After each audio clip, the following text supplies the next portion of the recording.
Bom dia aos ouvintes da Rádio Cidade, bom dia aos ouvintes do Manhã Cidade. E como todo sábado a gente chega por aqui para tratarmos de política. E olha, foi uma semana super movimentada, inclusive a gente começa com o noticiário internacional. É que o Brasil entrou em crise diplomática com o Estado de Israel, olha só. Na semana passada o Lula foi à Etiópia e fez uma declaração, comparando o Holocausto que ocorreu com os judeus ainda lá na Segunda Guerra Mundial com o que está ocorrendo agora na Palestina. E olha, essa declaração pegou muito mal para os israelenses, inclusive o primeiro-ministro Benjamin Netanyahu declarou que o Lula tinha cruzado a linha vermelha, tá? Convocou o embaixador brasileiro lá em Tel Aviv para uma explicação, tomou uma reprimenda, inclusive dentro do Museu do Holocausto, depois declarou o Lula uma pessoa não grata e também exigiu retratações. A reação do governo brasileiro foi chamar de volta o embaixador brasileiro, e o Brasil não vai se retratar, o Lula não vai se retratar. Então tá essa crise aí, nas relações diplomáticas entre o Brasil e Israel. Além disso, essa crise gerou uma questão interna também, porque a Carla Zambelli, que é deputada federal pelo PL de São Paulo, ela aproveitou isso e disse que o Lula cometeu crime de responsabilidade por essas falas. Então, ela foi buscar assinaturas da oposição lá na Câmara dos Deputados e conseguiu aí reunir mais de 120. Já se fala até em 130 assinaturas.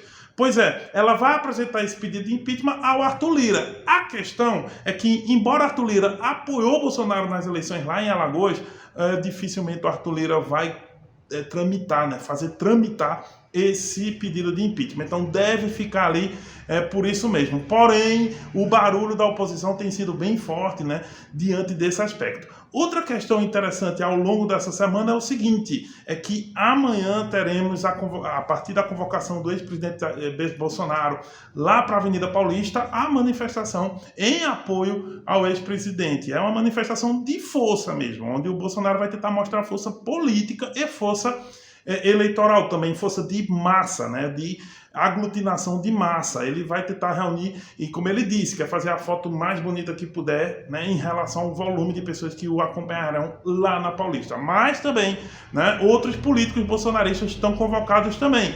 Por exemplo, Tarcísio de Freitas, que é o governador de São Paulo, Ronaldo Caiado e outros governadores já estão dizendo que vão marcar presença. Além disso, durante a semana, Bolsonaro foi convocado junto com outras pessoas para depor naquela operação chamada Tempo da Verdade, ou Tempo Veritatis. E nessa operação, a Polícia Federal fez depoimentos simultâneos para ninguém combinar com ninguém. Então, o que ocorreu é que Valdemar da Costa Neto, ele acabou falando, mas o Bolsonaro e os militares não falaram. Então, alguns outros também falaram, outras pessoas convocadas lá falaram. E esse é um ponto importante, ninguém sabe ainda o que eles falaram, mas isso é crucial para as investigações. Então vamos ver os desdobramentos disso. De todo modo, antes do desdobramento jurídico, teremos esse desdobramento político, que são as manifestações marcadas para amanhã na Avenida Paulista, amanhã domingo. Então, interessante a gente acompanhar esse fenômeno.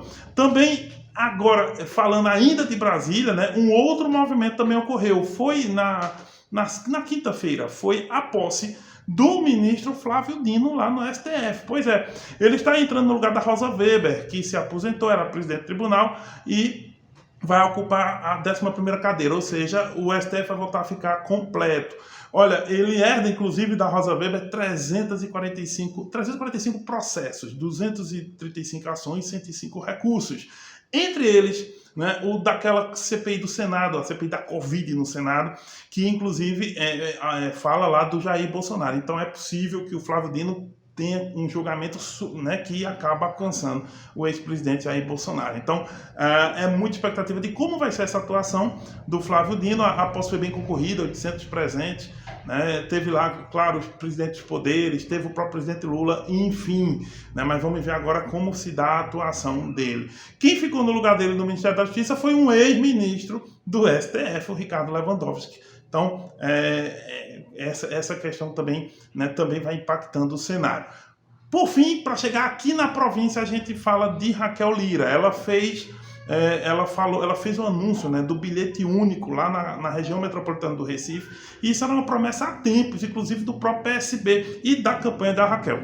Olha, o bilhete único é basicamente um o acesso que uma pessoa pode ter ao sistema de transporte, sem que fique aquela bilhetagem, bilhete A, bilhete B, que em Recife tinha. Esse bilhete A e B foram unificados num só, e detalhe, com o preço do bilhete A, ou seja, quem estava pagando o bilhete B pagando acima vai pagar menos. Outro detalhe, ela não aumentou a passagem. E isso por quê? Olha, essa promessa é uma promessa antiga e também ela pode impactar a vida de 700 mil pessoas ali na região metropolitana do Recife. É bom lembrar que Recife e RMR são a principal região do estado, a que tem mais população, metade da população do estado está lá. E melhorar os índices de popularidade nessa região é crucial para qualquer governo e ela está precisando. Então é interessante a gente acompanhar como a população vai lidar com isso, mas de qualquer modo a Raquel consegue, mira no apoio, né, que a população pode retorná-la em face dessa medida. Por fim, há uma treta na Rede e PSOL, que fazem uma federação. O PSOL está lançando Dani Portela, a Rede quer lançar Túlio Gadelha. O problema é que não tem espaço para dois, porque uma federação se comporta como um partido. E o caso é que Dani Portela vai para a eleição como opositora de João Campos, mas também de Raquel Lira. Inclusive, ela é a líder da oposição na Alep. Já Túlio Gadelha vai como oposição a João, mas vai a favor de Raquel. Não cabem os dois. Que vai ficar? Lembrar, em Pernambuco o pessoal tem 70% da federação, enquanto a Rede só tem 30%. Será que Túlio fica? Será que insiste? Aí, a conferir, a gente volta sábado que vem com mais comentários, se Deus quiser.